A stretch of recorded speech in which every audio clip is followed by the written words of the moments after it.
l'urgence dans laquelle l'économie sociale et solidaire s'inscrit, c'est bien l'urgence de susciter, autant que faire se peut, la création de liens sociaux et de repères plus partagés.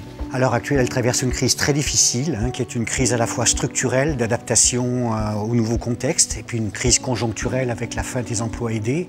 Nous avons la responsabilité nous-mêmes d'être capables de nous fédérer, de réfléchir, de faire des propositions qui font bouger les lignes, et nous avons besoin d'interpeller les pouvoirs publics de façon à ce que ce débat puisse être pris en compte.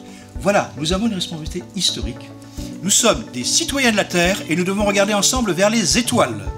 C'est pour ça que je suis là aujourd'hui, c'est pour soutenir cet appel du RNES à une économie sociale et solidaire qui vienne répondre à une urgence et à un besoin de notre cohésion sociale.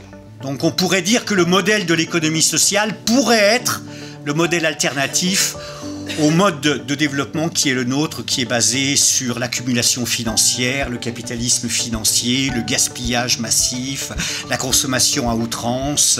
Le médico-social est aujourd'hui en train de rejoindre à la fois le secteur de l'humanitaire, parce que en fait, on est dans des situations très compliquées pour les jeunes qui sont précarisés, les parents qui sont précarisés, et en même temps est en train de rejoindre l'économie sociale et solidaire, parce que l'économie sociale et solidaire offre une autre possibilité de financement de ce qui n'est plus financé par l'État. Faire société, c'est indiscutablement travailler bien sûr sur la capacité à chacun à être autonome, mais aussi sur la nécessité de chacun à gérer notre interdépendance. Nous avons besoin les uns des autres pour vivre et pour grandir. 2 tiers des enfants aujourd'hui qui sont à l'école font des métiers qu'on ne connaît pas encore. Donc ça veut dire quelque part qu'on doit réfléchir à qu'est-ce qu'on doit transmettre à ces jeunes et moins jeunes pour que demain ils soient dans des métiers qui ne sont pas digitalisables.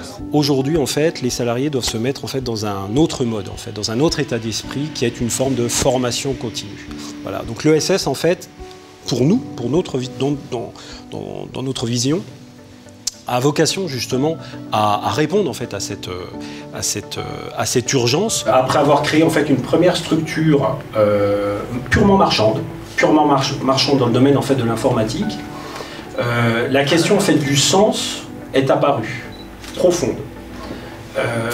Une réponse en fait à ce sens qui était finalement plutôt une question, finalement, moi j'ai trouvé en fait à travers l'initiative.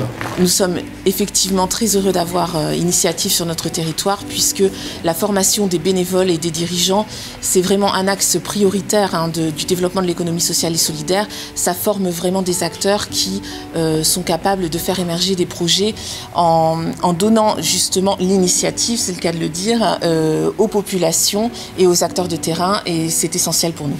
Pour moi, je résumerais l'économie solidaire avec un mot, un slogan, c'est entreprendre. C'est important, entreprendre. Ça ne tombe pas du ciel. Entreprendre pour mieux vivre ensemble.